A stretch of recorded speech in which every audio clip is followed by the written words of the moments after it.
Dalos. I'm coming from Hungary, working for a company of transport planning. It's a transport planning consultancy owned by a Danish mother company. We have a small subsidiary in Budapest, and we've been dealing with many cycling transport projects. First of all, our flagship project is the public bike sharing scheme in Budapest, which is to open next spring. Today I won't speak about that. I was asked to speak about the integration of public transport and cycling, first of all in Central Eastern Europe. But I was thinking a lot if I would show you a lot of examples of the lack of integration in this means in CEE, or I would take positive best practices, and this is in comparison with global experiences. And yeah, I would like to make you raising the right questions about it. I would like you to ask the question if this is a good opportunity for us, the integration of public transport with cycling, or it's just nothing. The first picture is about the good news from Bolivia, where the city of Cochabamba approved a new bicycle act. And it's a measure that will force people to use the bike to travel 1 day a week. It's an obligatory cycling commute once a week. And this is an extreme example of mobility management, but I really wonder how effective it would be in a geography like this. Let's stay serious. Do we need really such kind of harsh push measures to make people obligatory cycling once a week to work? Or there are nicer, innovative solutions?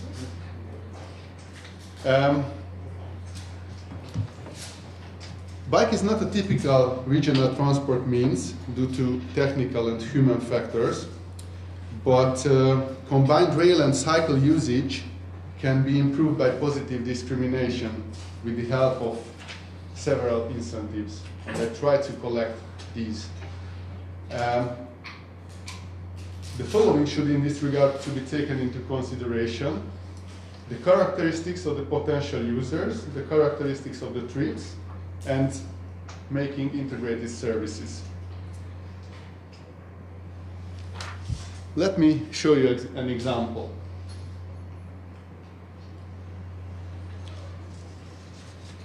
This is a part of recommendations for regional cycling development in Budapest by a European Union project. And the picture shows you traffic flows of bicycle users in the whole metropolitan area of Budapest. And the great number of completed online questionnaires represents the intensity of bicycle usage and the destination waypoints. The traffic flows show the main relations for the whole metropolitan area of Budapest. What is interesting in this, the survey was about also the average trip distances. And you can see that the most significant distance on the picture is between 10 and 12 and 20 kilometers.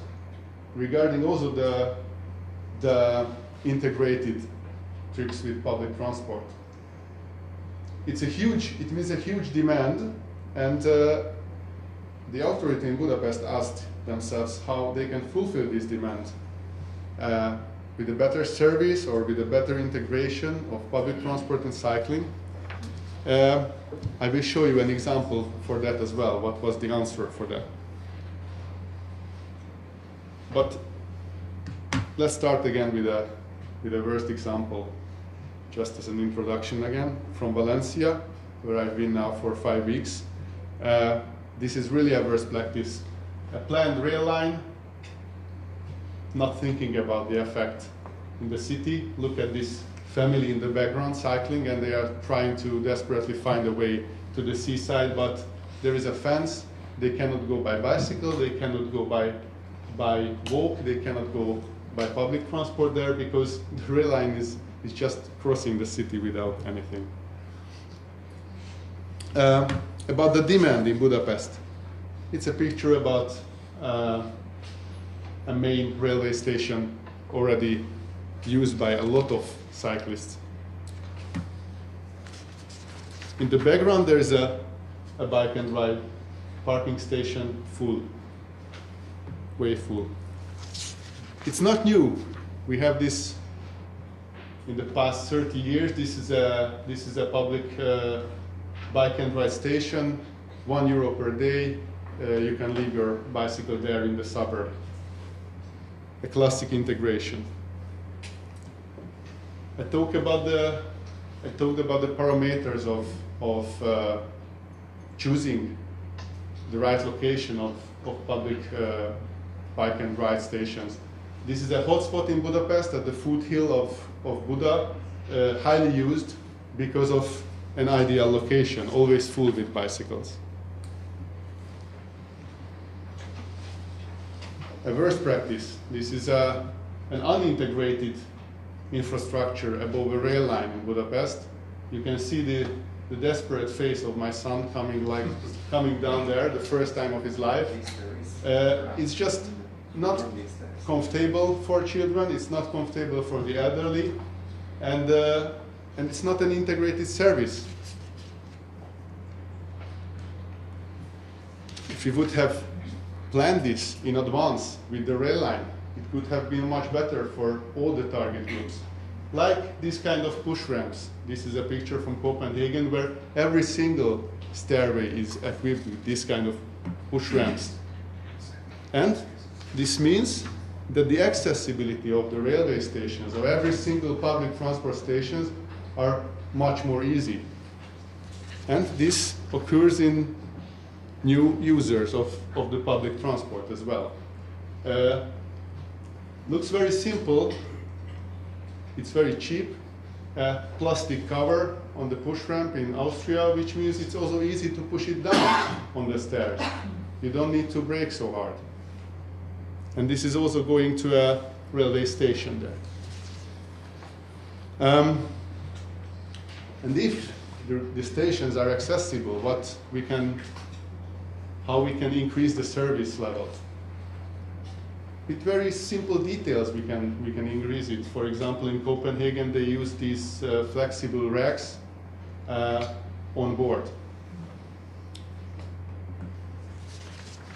A nice example of integrated promotion of cycling, but this trendy image also increases the trendiness of the public transport itself, not only the integration of cycling and public transport. How it looks like in Hungary, very similar, with a little bit smaller budget. Brussels, where bicycle can be transported on all railway lines. And to go deeply into the field of expertise, this is a collection of different services in different cities in Europe. And now is the time to tell you about the Budapest approach, where we are currently having a pilot project regarding 4 lines, consisting 1 trolleybus line, 2 tram lines, and 1 bus line, where they are testing the possibility of permitting cycling transport on board.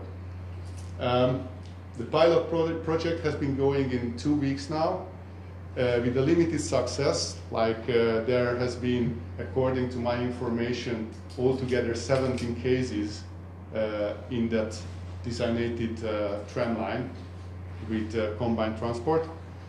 But this is basically due to the limited promotion activity of the Transport Authority, which is really much afraid of this new service. There was a pretty hostile approach from the operation.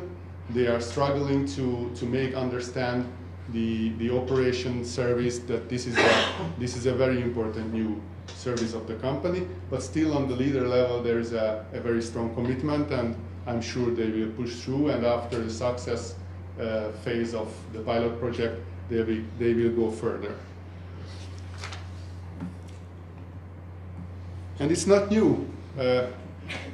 Don't show us that in the Netherlands they already had the vision many decades ago. This is an escalator leading to a cyclist tunnel where they had extreme traffic jams in the mornings. When was this picture taken? When is it? It's around 40 years old. Or, yeah. All right. I strongly believe that the integration of public transport with cycling is not only about giving integrated services, it's also an integration of infrastructure planning. Let's show you some examples regarding traffic management, for example. This is a very busy rail line in Budapest, and on a short section, cycling is permitted. Very simple, but very useful for the cyclist. And it's not only in Budapest, it's all around Europe. But are these rail lines, are these sections, road sections, cycling friendly? Not always, but for example, in Switzerland, they have a really high standard of service with that. They do use this rubber insulation to make the road less dangerous, and this is very good. This is a very high standard. Nobody gets stuck there. This is Graz, where a rail line, a tram line is crossing a pedestrian zone, and obviously cycling is permitted. Very easy. The same in Bratislava. And a very nice integrated approach, it's an intermodal transport node in Vienna, the Praterstern. Basically, it's a shared space, like completely level crossings, cycling is permitted, and no danger of anything. Sorry. That's an extreme example from Barcelona, where they used a cycle lane in the inner side of the road along the rail line. I'm waiting for questions about that. And the classic, the bus cycle lane. This is a new example from Budapest. This year they opened 27 kilometers of bus lanes for cyclists, and it's already very, very heavily used. For example, this section, we already have a parallel cycle track along the bus cycle lane, and some target groups use the bus lane, some target groups the cycle track, but the overall level of cyclist traffic has increased a lot. There are heavy discussions about this solution in Vienna. This is the Mariahilferstrasse, a classic shopping street, where they introduced a pedestrian zone, but through the pedestrian zone, on some sections, there is a separated bus lane and a cycle lane as well, with the priority of pedestrians. A very heavy, very strong promotional campaign is going on, and a communication campaign as well to educate people how to use this kind of infrastructure. Just a very simple example with the objective for me of using the integration of public transport and cycling in traffic calming. How to make a street more cycling friendly with improving the public transport. And this is really one of my favorite pictures about the classic but so old question of integration versus separation. This is a crossing with a famous Copenhagen cycle lane, which is always supposed to be perceived to be a separated infrastructure. But you can see on the picture, it's not true. It's a real example of integration of everything. Through the crossing, the cyclists go directly on the carriageway. You can see that this is a high volume street with a high volume of public transport with a bus lane as well, and with the right prioritization of transport modes. It's very good for cyclists.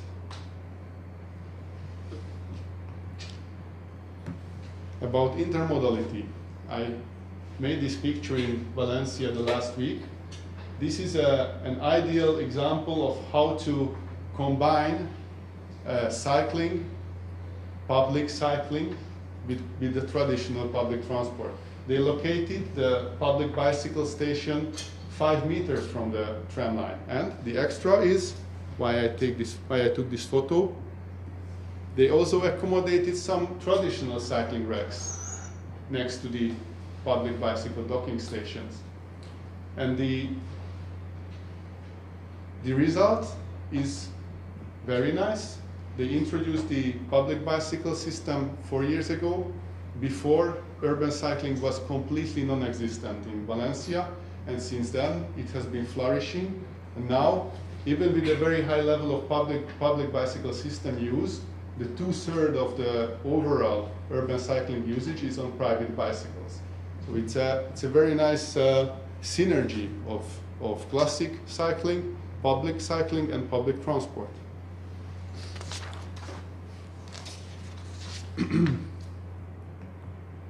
I was very happy to hear in your presentation about car sharing and electro car sharing. They also provide this in Valencia, publicly, electric bicycles shared and electric cars shared. And this together with the old means of public transport, and you can access it with one card, with one tariff system.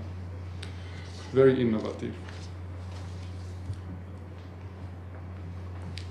If you think back about the first graphics which I showed you with these 3 or 4 lines, it's also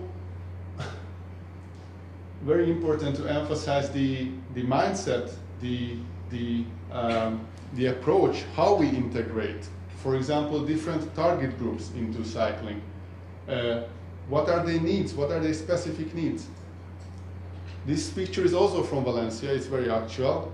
A university campus, very well served by public transport, but the public bicycle service is even better because they located the public bicycle stations within the university, like next to the doors of buildings in the university, 5 meters from the lessons.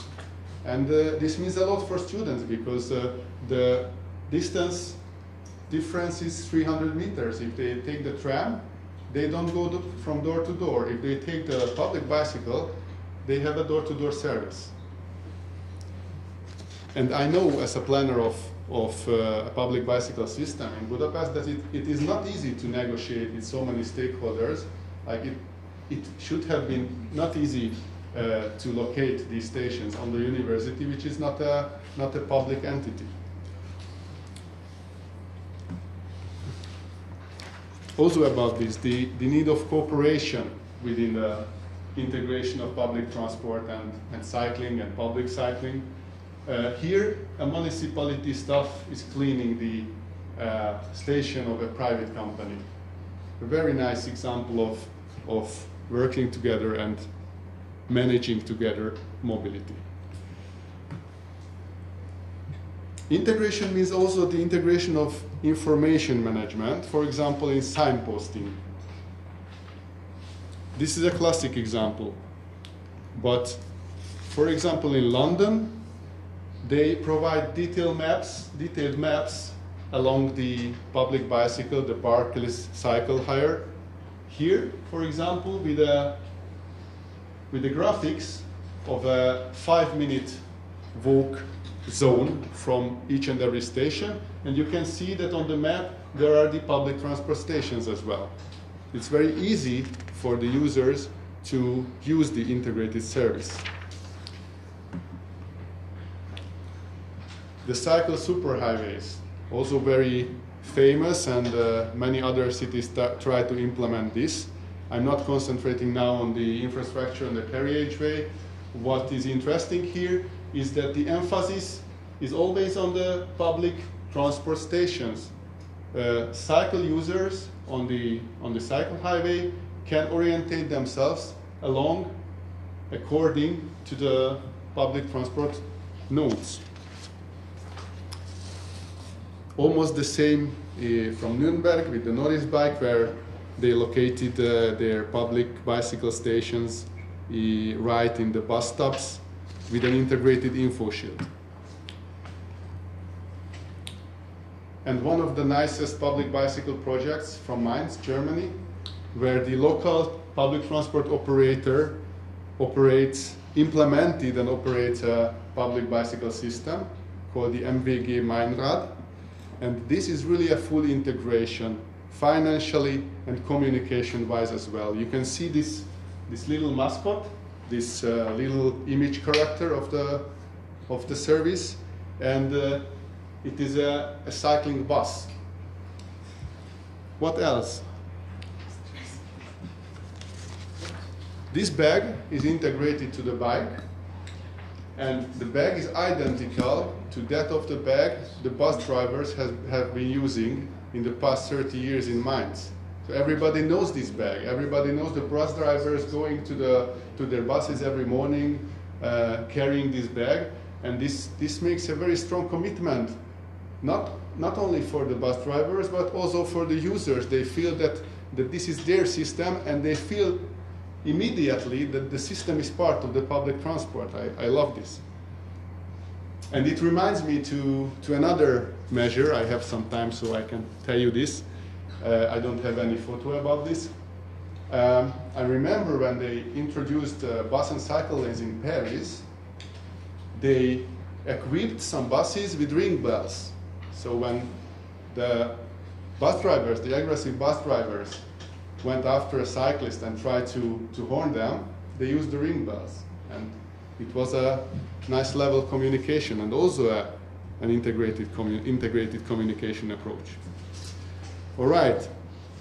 I look at this picture, which is a promotion of integrated public transport with cycling from Hungary. And it really tells me a bit of this depressive atmosphere of Eastern Europe, you know. But on the other hand, there is a big room, a big opportunity for us. If we use the kind of innovative measures we can learn from the West or from each other, I think we can reach our goal.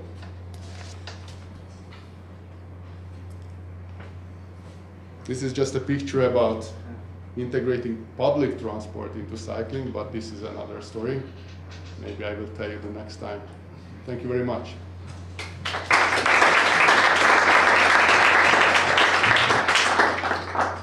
Any questions? My name is Christian Rudolph from University Hamburg.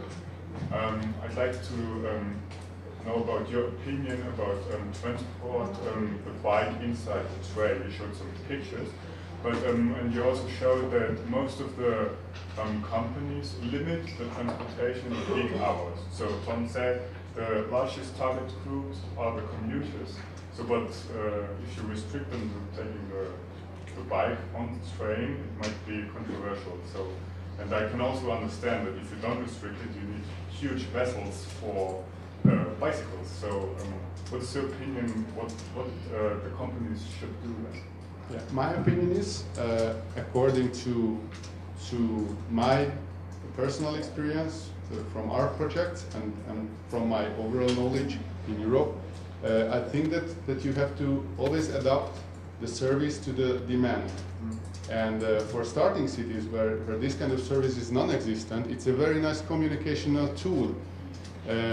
But at the point when you meet the level, you reach the level of over-demand, you can make some restrictions, of course. But it's a very nice add-on, and for the user, it's always good to know that he has the opportunity to do this when he needs it.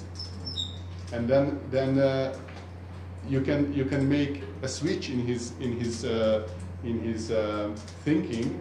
What kind of transport mode I would use regularly, or only for these 2 days, which Tom told about. But that means that you want to have all trains one wagon for bikes in the rush hour. You never start with all trains. You start with 1 or 2 lines, and then you expand the service. But let me tell you another example. We were always asked if the public bicycle service in Budapest, which will consist of 1,000 bicycles, will meet the demands or not. And yeah, we made a lot of calculations about this, and this shows that a service like this has not a real capacity. If you take the whole demand, all trips in a city, it's nothing. Even nothing in Paris. These 24,000 bicycles is nothing. It's a little tiny bit of all trips in a city. It's a communicational tool which tell the people that it's possible. It's possible to use your bicycle, and at the end they will cycle more. That's it. I think we are a bit under time. If I could ask you to discuss this matter maybe after the round of presentation. Okay, thank you very much, Peter.